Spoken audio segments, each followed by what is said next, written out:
क्षमा शोभती उस भुजंग को जिसके पास गरल हो और विष रहित भी सरल हो। बताया जा रहा है कि मृतक का आपराधिक इतिहास भी रहा है। घटना से कुछ ही देर पहले उसने अपने दोनों बेटों से खून बर्बाद की थी। वहीं बताया गया है कि वह अपने गांव में किसी भी पार्टी या समारोह में डीजे बजाने नहीं देता था, जिसकी वजह से गांव में उसकी काफी लोगों से दुश्मनी हो गई थी। जय हिंद, जय बिहार। मैं हूं मनीष कुमार और आप देख रहे हैं MDN न्यूज। मेरे पेज के माध्यम से कल आप लोग एक न्यूज देखे होंगे जो सबसे बड़ी दुखद खबर थी, जो सबसे यानी कि गरीबों के मसीहा कहे जाने वाले नूरैन जी को गोली मार के हत्या कर दिया जाता है। लेकिन सबसे बड़ा चुतियापा देख लीजिए, इसमें एक न्यूज 24 करके पेज है, जिस पेज के माध्यम से यानी कि एंकरिंग किया गया है कि इनको जो है उग्रवादी बताया जा रहा है।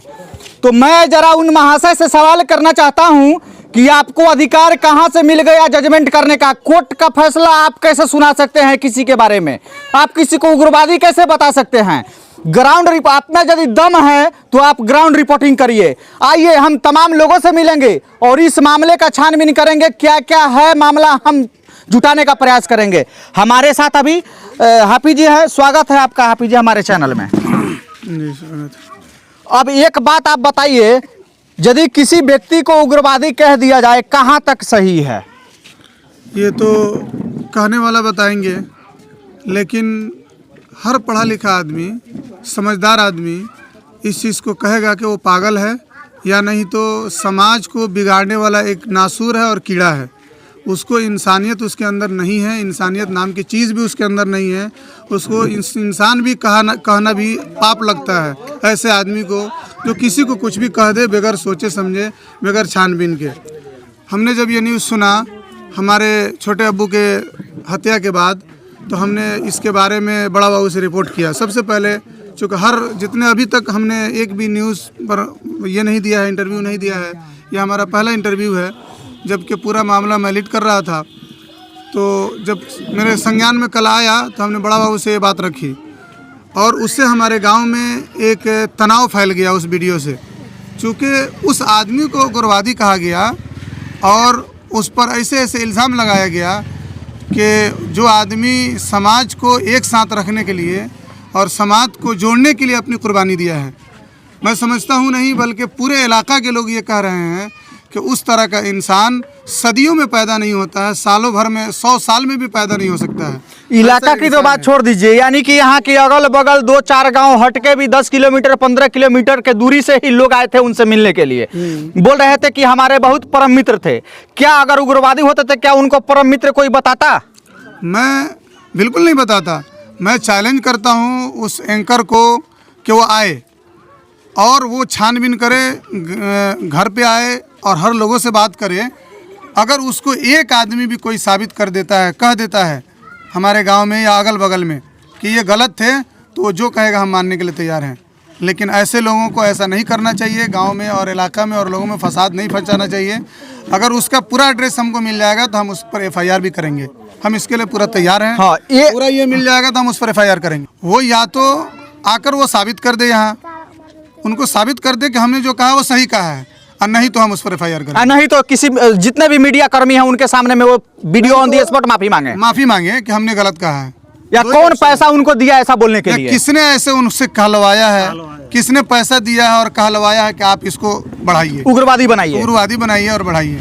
तो क्या जिंदा थे तो उग्रवादी बताना उनका अधिकार नहीं था क्या? एक और चीज़ है, जिंदा थे तो क्या अब हम कैसे कहेंगे कौन था, कैसे किया। जिंदा रहने न रहने पर भी हर गांव में हिंदुस्तान है, मिली जुली तहजीब है, और यही इस हिंदुस्तान के और देश की खूबसूरती भी है कि विभिन्न धर्मों के मानने वाले लोग भी एक प्लेट में एक चीज़ में सजाए हुए रहते हैं, जो अच्छा लगता है। इस गांव में भी जैसा कि उसने इल्ज़ाम लगाया कि किसी भी समारोह में वो बाजा नहीं बजने देते थे। किसी भी हिंदू भाई हो या किसी के यहाँ भी आकर कोई पूछ ले, आप खुद जाकर पूछ लीजिए, एक आदमी भी आपको नहीं कह सकता है कि उन्होंने कभी भी। वहीं बताया गया है कि वह अपने गांव में किसी भी पार्टी या समारोह में डीजे बजाने नहीं देता था। किसी के समारोह में बाजा बंद कराया हो, बल्कि कुछ अगर किसी को नाराजगी आपके कहने से तो मैं नहीं मानूंगा, लेकिन मुझे मेरे पास पुख्ता साबुत है कि लोगों ने कहा कि बहुत अच्छे लोग थे, यानी कि गरीबों के मसीहा कहे जाते थे। जिस आवाज़ को दबाने का काम किया जाता था उस आवाज़ को वो बुलंद बनाते थे। तो फिर मैं कैसे मान लूँ?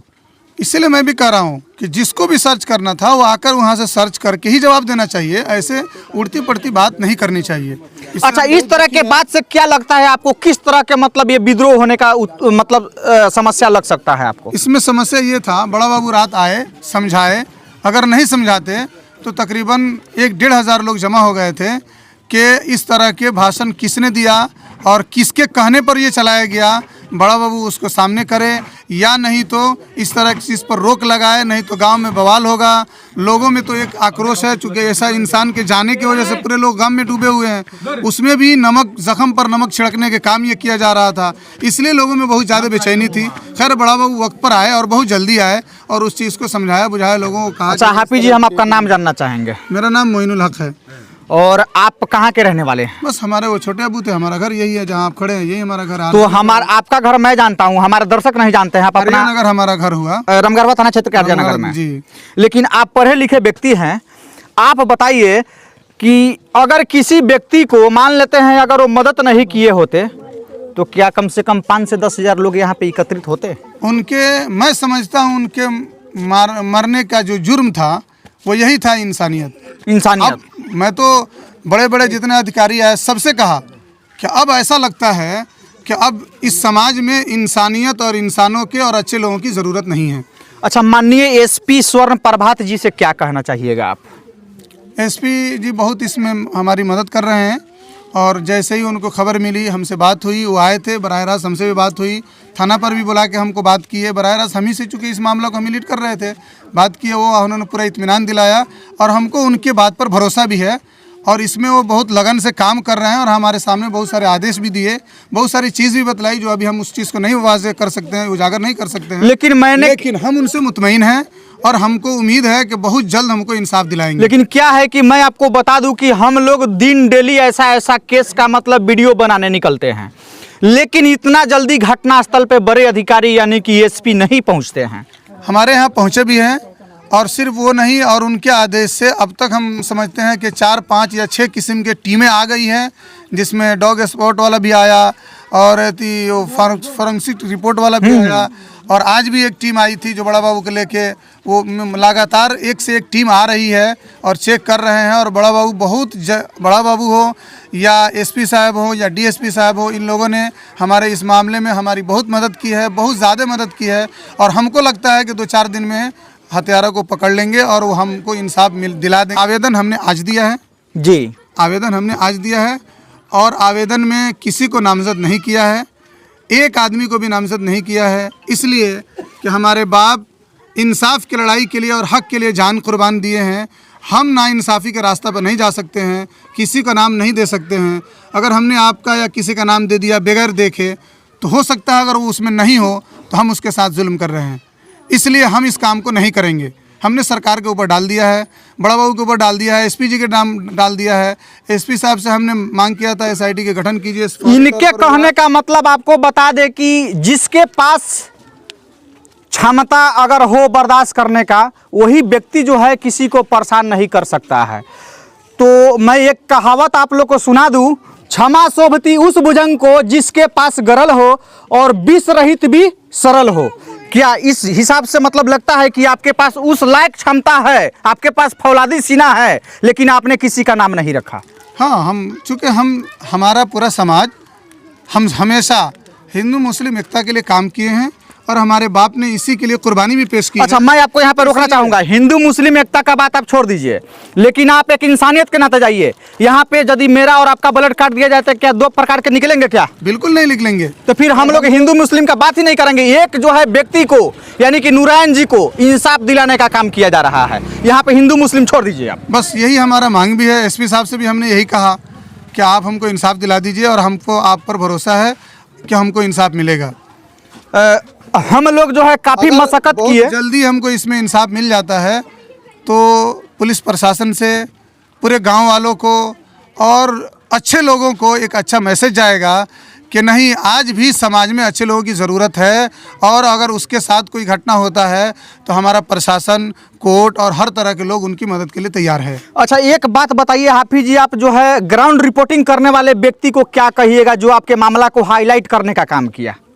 ये अपने कर्तव्य को निभा रहे हैं, और देश के जो बड़ी चीज़ें हैं, मीडिया और सही बात लोगों के सामने पेश करना, इसमें आप जैसे लोगों की बहुत कुर्बानी है और बहुत मेहनत कर रहे हैं। आप पहले भी आए थे और आज भी आए हैं, और उम्मीद है कि जब तक इंसाफ नहीं मिल जाता है या जब तक हत्यारा नहीं पकड़ा जाता है तब तक आप इसमें लगे रहेंगे, और आप जैसे लोग काम कर रहे हैं, और आपसे यही उम्मीद भी है। यदि हत्यारा अगर साबित हो जाता है कि कोई हत्यारा है तो उसको क्या सजा मिलना चाहिए? हम उसकी फांसी की सज़ा की मांग करेंगे। फांसी की सजा की मांग बिल्कुल करेंगे। मांग करेंगे, इसलिए कि वो एक व्यक्ति का कत्ल नहीं है, वो हज़ारों लोगों की जान बचाने वाला इंसान के हत्या है।